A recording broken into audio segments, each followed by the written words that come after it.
Thank you for tuning in to TG Talk. My name is Sailor Schwab, and I am SAE's Assistant Director of Communications. After a long hiatus, we are back with another great interview from the SAE Foundation. Foundation CEO Steve Mitchell interviewed Kyle Ranally, SAE alumnus and member of SAE's 2022 20 Under 40 Successful Alumni List. Kyle is the Senior Director, Strategic Initiatives Insights Lead at the NBA, where he is researching the organization's strategic initiatives. This episode focuses on identifying your passion, how to align your personal and professional interests into a fulfilling career, and the importance of community, networking, and building relationships. I hope you enjoy it. Come sing to Sigma Alpha Epsilon, Epsilon, Sigma Alpha Epsilon, Sigma Alpha, Alpha, Sigma Alpha Epsilon, Sigma Alpha, Sigma Alpha. So Kyle, it's a pleasure to spend time with you today. I've been looking forward to this now for a while. You're the second person in our 20 under 40 group that we've had on here for a TG Talk interview. And so it's exciting for us to get to hear from the younger members of our organization. So if you don't mind, could you start by just telling us a little bit about yourself? Yeah, absolutely. Thanks again for inviting me to be on this podcast. I'm really excited for it. To start, my name's Kyle Ranally. I am originally from the suburbs of Cleveland. Grew up, right outside, about 15 minutes outside of downtown, in a small town called Willoughby. A lot of my family still out there, but I grew up kind of in like a suburban area, big kind of Cleveland sports fan growing up, and I ended up going to Ohio University for college. So I majored in journalism, was a part of the Ohio Gamma chapter, which we actually brought back on campus after they were gone for several years. So I was part of a founding father group, which was really exciting to be a part of that program and sort of reinitiating the fraternity on the campus. So really cool. And like I said, majored in journalism, really kind of was interested into a lot of traditional writing, especially thinking about music, sports, that sort of thing. But then pretty much like halfway through college, I kind of started to reassess some of my, different, aspirations, what I thought was really interesting. And a large part of that was I started getting really interested in psychology, economics, sociology, more of kind of those social sciences to really understand the whys behind, people's behaviors, people's attitudes, decision-making processes, things like that. And I was lucky enough when I was in school, I did an internship when I was at CNN in New York in the research and analytics department. So I got a chance to really kind of learn the ins and outs about, media world, both TV, digital, to kind of understand, what, the whys behind people like tune in for various different news, coverage, different stories, that type of thing.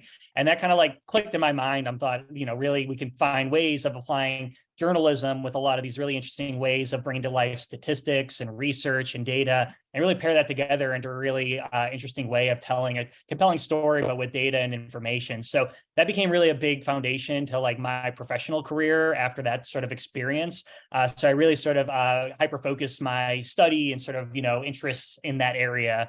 And then I graduated. I was living in Ohio at the time. I got my first job in Akron, Ohio, as a shopper marketing agency there. So I worked on Kimberly-Clark brands and the Dollar Channel store. So I was kind of like the middleman at an ad agency between those, mostly customer service type work. But I was really kind of still itching to get back into like the world of research and insights and that sort of thing. So I worked there for a little over a year, commuted from Cleveland to Akron, which was quite a 45-minute commute. Spent a lot of time on the freeway during those times, but always knew I wanted to kind of go out and kind of expand and my horizons, and like I said, get back into that area that I was kind of missing in my first job out of college. So I had a colleague who I went to school with who also worked in New York City at a media planning and buying agency called Visium.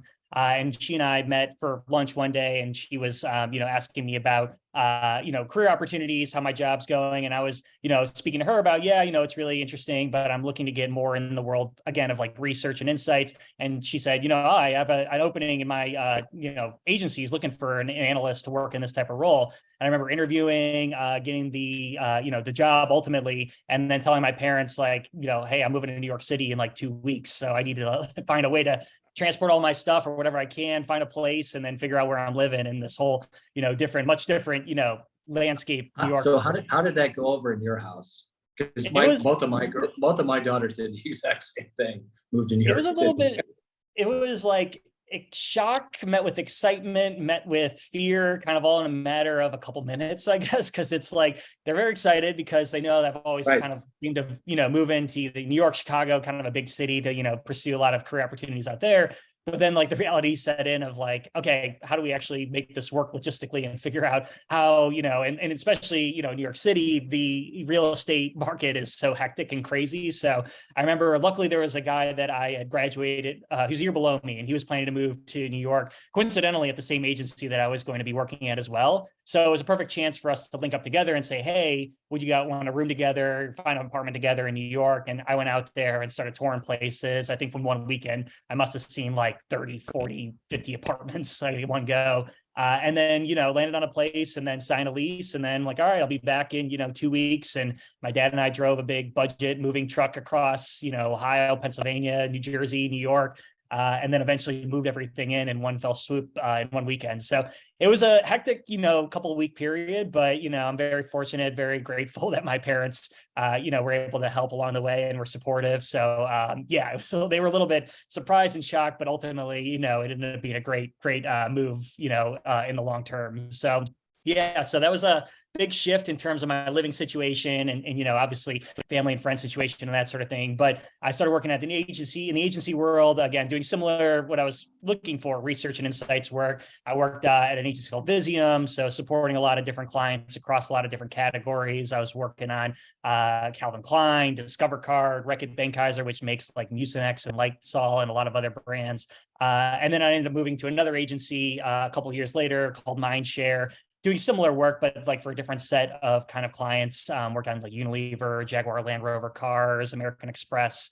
And then I got a really interesting opportunity, during the, that sort of next phase as I started looking around for different things out there and always really found the digital and marketing world really interesting. And I actually got an opportunity to interview at Facebook at the time, Meta now, but Facebook at the time, to build out a new program that they were really looking to start as like a new initiative. And it was really around how do they take global scope of research and really kind of build out a foundational program to make really understand how people shop and consume different goods across a lot of different categories.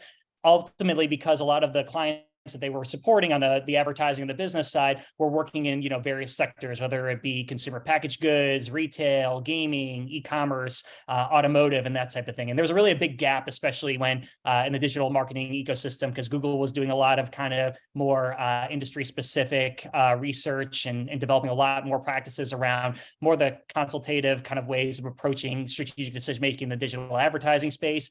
And a lot of the research historically was done around, and Meta was done around product specific kind of implementations, whether it be people using their phones more to shop for products or online video, but there wasn't that like industry context. So like, how is this impacting businesses who are in the auto category or in the gaming category? So I was actually part of a small group who got to build out a whole new function globally that really kind of set out to understand and conduct research on consumers to see how they were shopping and navigating the path to purchase across these categories, and where like Facebook, Instagram, WhatsApp, Facebook Messenger all played a role. So that was really exciting time, really exciting opportunities. Did that for about 4.5 years. And then about 2 months ago, I had an interesting, opportunity also then to shift a little focus, change gears a little bit, ended up interviewing for a position at the NBA, and they were looking for someone to head up insights around their strategic initiatives. So looking into the future of the NBA, whether it be how do we really enhance the fan experience, both like in the live game atmosphere, but then also in the viewing experience. How do we think about the evolution of the NBA brand globally, and how do fans kind of perceive it in international markets outside of the US market? And so I now lead up a function at the NBA, which is really focused on conducting research and understanding a lot of the sort of initiatives and what the fans sort of feedback and voices on a lot of the, programs that we're sort of leading and pioneering on the NBA side. So really exciting opportunity, still fairly new into it, but really excited about, what the future holds there. And so I still live in New York. I live in an area called Long Island City with my wife, my son, who's about 4.5 months old. Yeah, I'm really excited for this next chapter and this next opportunity. But yeah, I know that's not a long-winded way of answering your first initial question, but that's a little bit of the background. That's a great story. You spent time in Akron. Are you a Black Keys fan? I am. Yeah, I actually, they're one of my favorite bands. I've seen them about 3 or 4 times. So yeah, I have too. It's after Foo Fighters, Black Keys, and that's. But yeah, when you said Akron, I was like, oh, I wonder if he knows the Black Keys. Yeah, usually it's I love the old when they originally started touring. They had those big tires out there. It said Akron on them, and so it was. I prefer their older music. So that's a great story. So do you have, what would you say was the fondest memory you had of SAE, either as an alumni or as an undergrad? Yeah, I'd say, I mean, I kind of alluded to it a little bit in my initial kind of intro, but I'd say having the opportunity to really be the founding father of a colony that became an ultimate chapter at Ohio Gamma. So like I said, I think when I was initially proposed around the idea of, hey, we want to really bring back SAE on the campus of Ohio University, I was nearing my end of my freshman year. I made some friends in my dorm and in my program and that sort of thing. And it was really interesting. Like I had never really thought about joining a fraternity at the time. I didn't really have much interest in it, but then that was a really interesting opportunity to have a little bit more like of an entrepreneurial experience, I guess, of like, being able to start something from scratch, obviously with a long history of tradition and a lot of, legacy and that sort of thing, but really with, your friend group, the right sort of people to kind of get together and really build something, really great all together. So we, established the colony. I think we had a small group of maybe, 20 of us or so when we first started out. And over the next couple of years, we just worked, closely with the university, with, the nationals to really figure out the process of how to get this started.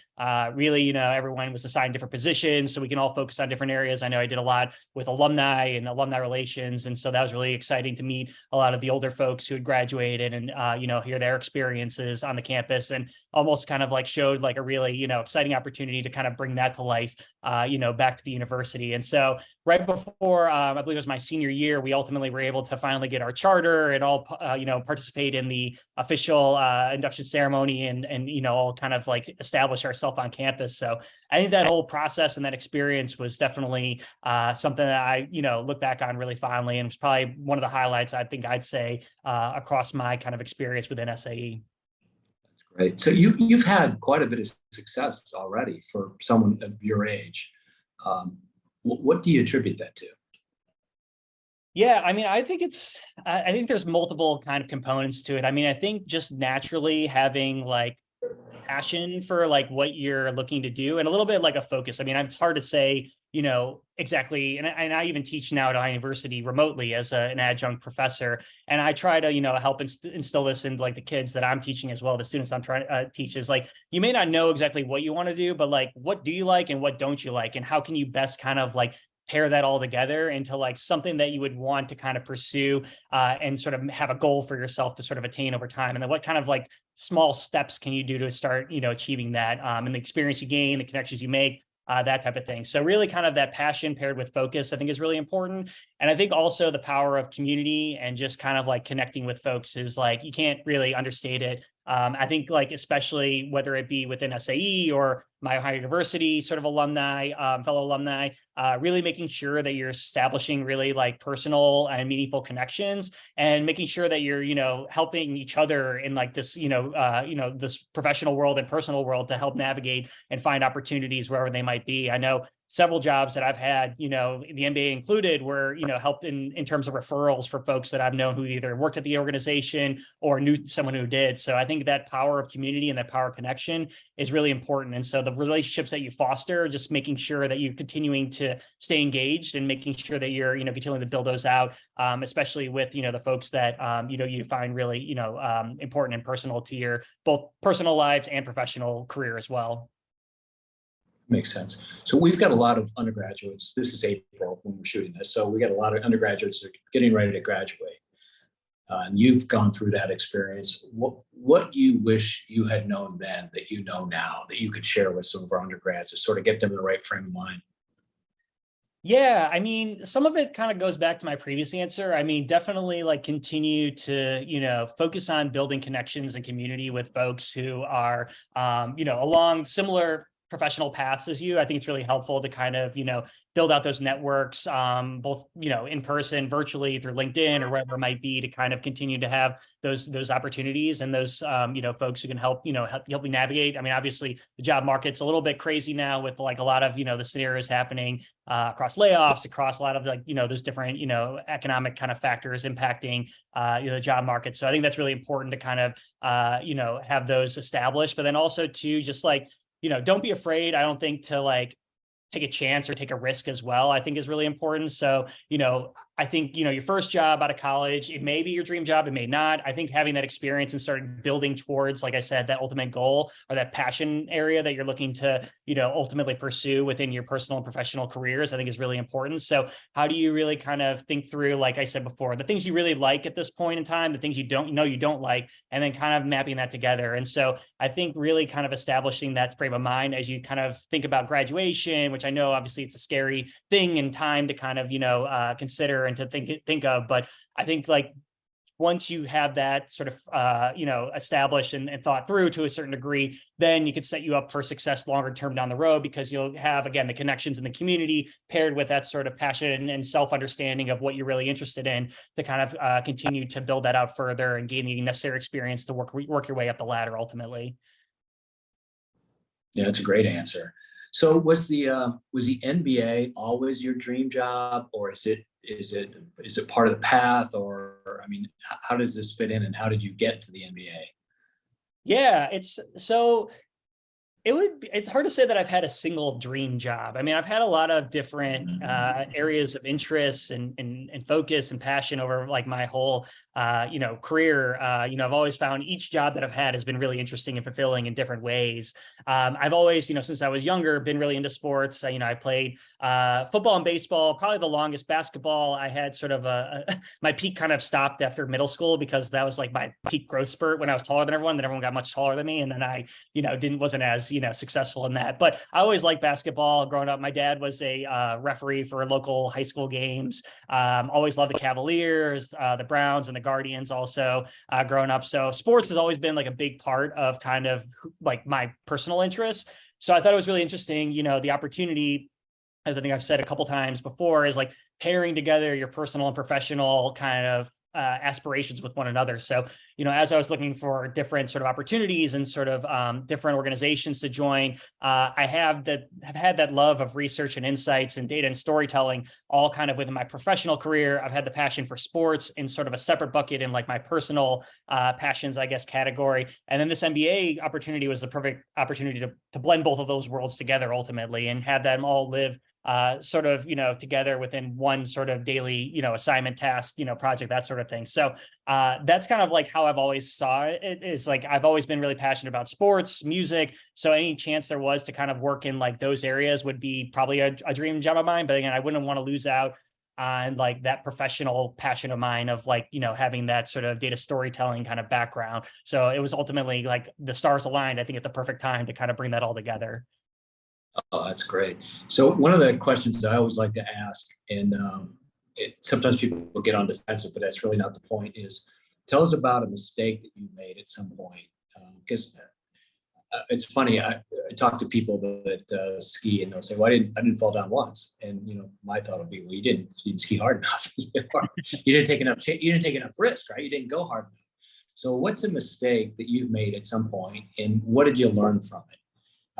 Because I think we have a lot of people that are really concerned about, I don't want to put myself too far out there. I don't want to take too much risk because I don't want to make a mistake. When in reality, making a mistake can be a very healthy thing, and it helps people grow. So, yeah, absolutely. Tell us about one of yours. Yeah, I mean, I could talk. I mean, my experience when I first started at Facebook, there was a whole, I guess, host of mistakes, because it was my first time in my career where it wasn't entering a job that was sort of predefined in a role in a team. It was like basically like, we have a general idea of what we want you guys to accomplish. we don't have any of the infrastructure or the, the setup of the like historical legacy of how to do it. You guys just kind of like figure it out and put it together, put your heads together and, pursue this and build it out and, make it work globally too, because it's not, going to work just for a US focus. It's got to work across all of our regions and markets and that sort of thing. So there was a lot of trial and error and just like that sort of experience itself. But I think it was probably some of the most helpful times, I think, in my career, because I never worked in a global role before. I was always focused on, the US and understanding the US market. I had worked with sort of various kind of functions before, but it's my first time working with a lot of different functions across, product development, marketing functions, sales teams, marketing science and data science teams and that sort of thing. So learning to interact and engage with a whole host of different teams across a lot of different disciplines and a lot of different functions. And I think when we were originally starting to put pen to paper around ironing out really hard, how do we actually make this work? There's a lot of times where we might go into meetings, we might set up brainstorms, we might set up, different processes or different templates or documents and that sort of thing that we thought would, make a lot of sense. And like, we felt really good about them, but then we sent it out to the teams and they're like, no, this doesn't work for our market, or no, our function doesn't like this, or we don't like this, or we don't want this. So then you learn kind of quick, okay, well, this doesn't work here. This doesn't work here. How do we then tailor it and then customize it so then it can work as best as possible for all parties who have vocalized any feedback or anything, already positive feedback too. People like, oh, I really like this. We really need to keep doing this, but maybe we don't want to do this anymore. So I think that in itself is like, having, again, that like entrepreneurial mindset when you think about, your role, because obviously you can do the same function in a repetitive way over and over again. It might get mundane. You might get the job done or tick a box that says, hey, I did X, Y, Z that was fulfilling my expectations. But I don't think you're really growing as much as you probably could if you were to kind of take more of that risk-based kind of thing. I mean, I'm not saying like go out and totally redefine, an organization or kind of, flip something on its head that doesn't need to be. But if you are spotting, kinks in a process, or you are spotting, inefficiencies or different ways of working that are, not as ideal as they could be, what can you do from your personal role, from your influence to really kind of make things work more cohesively together and have a better overall outcome for everyone involved? So I think that's kind of like what was really helpful in sort of that learning process is there are going to be a lot of setbacks. There's going to be a lot of failures. There's going to be a lot of trial and error. But how do you take the learnings from each of those opportunity, again, insights and data in that sort of world, and then repackage it and find ways to fine tune, reassess, replan different ways moving forward to kind of make sure that you avoid those mistakes in the past while continuing to still test things and see like what might be the best, most optimal way of kind of like, going to bring something to market or work with internal teams or whatever it might be, or, your function might be. So I think that was really helpful. And then once you got to a place where it was very operational, then you can kind of like, then keep that as like, a good way of kind of keeping things on a day-to-day basis. But then what else can you then move on to that'll, be a way to kind of like further elevate and enhance some of the other kind of work that you're doing. So I think that kind of whole experience was really helpful because it was giving me a whole way of kind of new way of thinking through different problem solving techniques and like different ways of just building things from scratch, which was really interesting. And the key is it may or may not work on that particular assignment, but you have those learnings and you know how to do it next time. And exactly. You feel less encumbered to try those methods next time, which is great. Yes, so, yeah, definitely. And I think the key too is as our guys get older and they get into higher levels of management, you have to make sure that everybody on the team feels like it's a reasonably safe area to try to take risk, not blind risk or outlandish risk, but reasoned risk. If you think there's a payoff for it, then you need to take it. And it sounds like you figured that out already. Yeah. No, absolutely. I mean, I'm all for just, finding new ways, innovation, like any type of way. I'm never going to be one to turn down an idea or to say, something, you can't do something. Obviously, if it's going to be, you have the right rationale, the right perspective and bringing it to life and you've really thought it through and it's going to have added actual value to the organization or to the team or whatever it might be. So I'm all for kind of finding new ways to test and learn and see what makes the most sense. Because really that's how, you grow and you sort of evolve over time and not just be stagnant in sort of the, the same ways of working over and over again. So Kyle, any final thoughts you want to share with the organization before we let you go? I know you got a busy day ahead of you. Anything else you could think of you want to share? Yeah, I mean, I think just generally, I mean, like I said, it's crazy times out in the world. So I think as much as I, emphasize the importance of like the community and connection, I think is really important, and really kind of, being there to support one another, both from a professional and personal standpoint, I think is always good, especially if you are, just a undergraduate looking to graduate soon, or someone who's been out in the career, the workforce for, several years or decades, however long it's been. But I think like that, especially shared connection, whether it be through SAE, through your, your universities, through your shared sort of passions and interests. I think there's a lot of sort of value in that, and bringing people together. And so, yeah, I would just continue to emphasize that, and, be sort of, a resource for one another and that sort of thing. But no, I'm really appreciative of the opportunity to come speak with you guys today, and share some of my experience. I hope it's been helpful, and if folks can find some value in it. But like I said, it's been a really great ride so far, and I'm excited for what's to come. Great ride. You're just getting started. We're lucky to have you as an SAE, and extremely fortunate for you to agree to come on and do this with us. So thank you so much for doing that. The NBA is lucky to have you. I can't wait to see I know attendance records are up, and you probably don't want to take any credit since you've only been there a couple months, but I'm sure it's somewhat attributable to you. So we're fortunate to have you. So thank you, Kyle. I really appreciate you. Yeah, I appreciate it. Thanks a lot, Steve.